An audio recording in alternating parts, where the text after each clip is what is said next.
Στη Serrano επεξεργαζόμαστε και συσκευάζουμε ξηρούς καρπούς και ξηρά φρούτα. Δραστηριοποιούμαστε στην Κυπριακή αγορά από το 1974 και παράλληλα εξάγουμε σε πάνω από 25 χώρες σε όλες τις υπήρους. Οι ανάγκες της εταιρείας τα τελευταία χρόνια μεγαλώνουν σε τέτοιο βαθμό που μας ανάγκασε να ψάξουμε για πιο παραγωγικούς τρόπους συσκευασίας, πιο γρήγορους, που να μας κάνουν πιο ευέλικτους, ώστε να μπορέσουμε να αναπτύξουμε την αγορά και στην Κύπρο αλλά και στο εξωτερικό. Απευθυνθήκαμε στον Όμιλο Θεοδόρου για να μας δώσει τη λύση.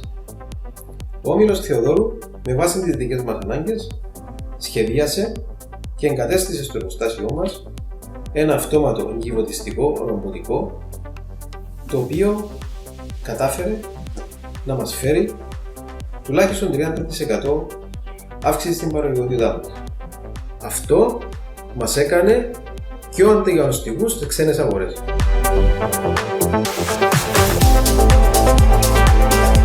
Ο Όμιλος Θεοδόρου μπορεί και προσφέρει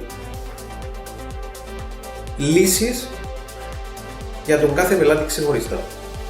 Αυτό είναι, θεωρούμε, και ένα σοβαρό πλεονέκτημα που προσφέρει ο Όμιλος Θεοδόρου. Συνεργαζόμαστε και σε άλλους τομείς. Έχουμε στο εργοστάσιο μας βιομηχανικά μηχανήματα εκτύπωσης, θερμικά και inkjet.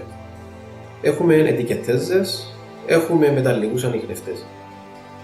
Πέραν από τις λύσεις όμως που προσφέρει, μας προσφέρει υποστήριξη τεχνική, υποστήριξη σε αναλώσιμα ή άλλα εξαρτήματα.